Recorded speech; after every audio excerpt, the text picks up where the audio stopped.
ભાવનગર શહેરના ઝવેરચંદ મેઘાણી હોલ ખાતે આયોજિત કાર્યક્રમમાં મુખ્યમંત્રી ભૂપેન્દ્ર પટેલના હસ્તે ભાવનગર શહેરને ₹156 કરોડથી વધુના વિકાસ કાર્યોની ભેટ આપવામાં આવી। આ પ્રસંગે કુલ 23 વિકાસ કાર્યોનું લોકાર્પણ તથા ખાતમુહૂર્ત કરવામાં આવ્યું, જેના દ્વારા ભાવનગરની સર્વાંગી વિકાસને નવી દિશા મળશે। કાર્યક્રમમાં મુખ્યમંત્રીએ જણાવ્યું કે વડાપ્રધાન નરેન્દ્રભાઈ મોદીના સ્પષ્ટ અને દ્રષ્ટિવાન વિઝન મુજબ શહેરોના infrastructure development, citizen centric governance અને નાગરિકોના ઇઝ ઓફ લિવિંગમાં વધારો કરવાની સરકારની પ્રાથમિકતા છે। ભાવનગર મહાનગરપાલિકા આ વિઝનને અનુરૂપ વિશ્વાસ અને વિકાસ સાથે આગળ વધી રહી છે। આજના વિકાસ કાર્યો દ્વારા પીવાના પાણીની સુવિધા, ટ્રાફિક અને પરિવહન વ્યવસ્થા, પર્યાવરણ અને સ્વચ્છતા તેમજ સામાજિક અને સાંસ્કૃતિક વિકાસ ક્ષેત્રે નાગરિકોને વ્યાપક લાભ મળશે। કેન્દ્રીય રાજ્યમંત્રી નિમુબેન બાંભણિયાએ જણાવ્યું હતું કે વડાપ્રધાન નરેન્દ્રભાઈ મોદીના કુશળ નેતૃત્વ હેઠળ ભારત આજે વિકાસના નવા કીર્તિમાનો સ્થાપિત કરી રહ્યું છે। તેમણે ઉમેર્યું કે એક જ દિવસમાં ₹156 કરોડના વિવિધ વિકાસ કાર્યોનું લોકાર્પણ અને ખાતમુહૂર્ત થવાથી ભાવનગર સહિત સમગ્ર વિસ્તારના સર્વાંગી વિકાસને નવી ગતિ મળશે। કાર્યક્રમમાં જનપ્રતિનિધિઓ, અધિકારીઓ તથા મોટી સંખ્યામાં નાગરિકો હાજર રહ્યા હતા। Story report by Anil Gohil, Bhavnagar. અત્યંત ગૌરવ અને આનંદનો દિવસ છે। ઘણા કાર્યક્રમોમાં વ્યસ્ત હોવા છતાં ભાવનગર માટે કિંમતી સમય આપણને આપણા મુખ્યમંત્રી શ્રી ભૂપેન્દ્રભાઈ પટેલ સાહેબે આપ્યો છે, ત્યારે હું મુખ્યમંત્રી શ્રીનો ખૂબ ખૂબ આભાર સાથે આવકાર વ્યક્ત કરું છું। આદરણીય વડાપ્રધાન શ્રી નરેન્દ્રભાઈ મોદી સાહેબના કુશળ નેતૃત્વમાં ભારત આજે વિકાસના નવા કીર્તિમાનો સ્થાપી રહ્યા છે।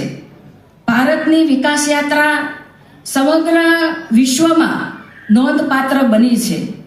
આવી વિકાસ યાત્રામાં ભાવનગર મહાનગરપાલિકા પણ ગૌરવભર જોડાય અને આજે એક દિવસની અંદર 156 કરોડના વિવિધ વિકાસ કાર્યોના લોકાર્પણને ખાતમુહૂર્તો થયા છે, ત્યારે મેયર સમગ્ર ટીમને, મહાનગરપાલિકાની ટીમને હું ખૂબ ખૂબ હૃદયથી અભિનંદન આપું છું। એ વહીવટી તંત્ર સુધી પહોંચે છે ત્યારે કડિયા નાકા હોય, તુકીશામ સર્કલ, શિવાજી સર્કલ થી એ રીકાર્પેટનું કામ હોય, ખૂબ બધા મહત્વના કામો, ફૂડ પાર્ક હોય, ભાવનગર એ બદલાઈ રહ્યું છે, એની અનુભૂતિ આપણને થઈ રહી છે। નવા પ્રકારનું ભાવનગર, વિકાસશીલ ભાવનગર, એ પ્રકારની દિશાની અંદર આપણે આગળ વધી રહ્યા છીએ। ત્યારે માનનીય ભૂપેન્દ્રભાઈનો પણ એક પ્રતિનિધિ તરીકે હું સ્વાગત કરું છું। આજે સાહેબે બહુ સરસ કેબિનેટમાં વાત કરી છે, એ વાત કરીને મારી વાત પૂરી કરી છે।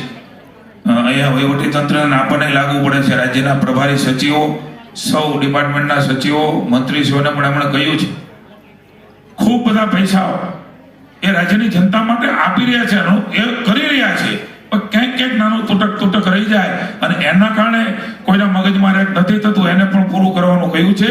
અને સમય મર્યાદા છે, કામની છે, એ કેટલી ઓછી કરી શકીએ એના માટેના સાહેબે આજે આદેશો આપ્યા છે। હું ટીવીમાં કહીને આવ્યો છું, એટલે ભાવનગર એ સૌથી પહેલી પહેલ સાહેબ કરશે કે મિનિમમ સમયની અંદર એ વર્ક શરૂ થઈ જાય અને સમય મર્યાદામાં કામ પૂરું થાય, એ જનતાના વિશાળ હિતની અંદર વિકાસની નવી ક્ષિતિજો એ આપણે સૌ રાજ્યમાં હાંસલ કરી રહ્યા છીએ। ત્યારે ભાવનગર પણ પ્રતિનિધિ તરીકે તમને કહીએ છીએ કે માનનીય મુખ્યમંત્રીશ્રીના એક આશીર્વાદ અને સોફ્ટ કોર્નરથી ભાવનગરની પણ વિકાસની નવી ક્ષિતિજો અન્ય મહાનગર કરતા નીચી નહીં રહે।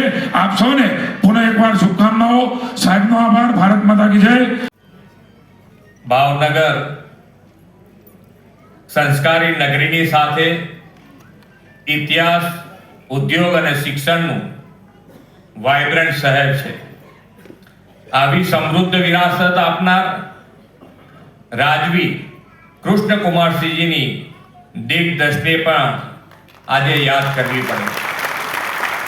કૃષ્ણકુમારસિંહજીએ 15મી જાન્યુઆરી 1948ના દિવસે ભાવનગર સ્ટેટ દેશ હિત અને અખંડ ભારત માટે સરદાર પટેલને આપવાની ઐતિહાસિક પહેલ કરી હતી।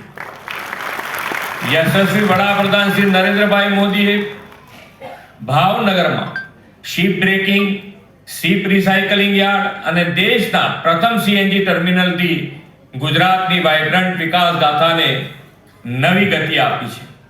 આદરણીય મોદી સાહેબે શહેરના ઇન્ફ્રાસ્ટ્રક્ચર ડેવલપમેન્ટ, સિટીઝન સેન્ટ્રિક ગવર્નન્સના કામો અને લોકોના ઇઝ ઓફ લિવિંગમાં વધારો કરતા લોકહિતના કામોનું વિઝન આપણને આપ્યું છે. ભાવનગર મહાનગરપાલિકાના વિઝનને અનુરૂપ વિકાસ અને વિશ્વાસ સાથે આગળ વધી રહી છે એના સાક્ષી આજનો આ અવસર છે. 156 કરોડના 23 થી વધુ વિકાસના કામોમાં પીવાનું પાણી, ટ્રાફિક, પરિવહન, પર્યાવરણ અને સ્વચ્છતા તેમજ સામાજિક સાંસ્કૃતિક વિકાસના કામો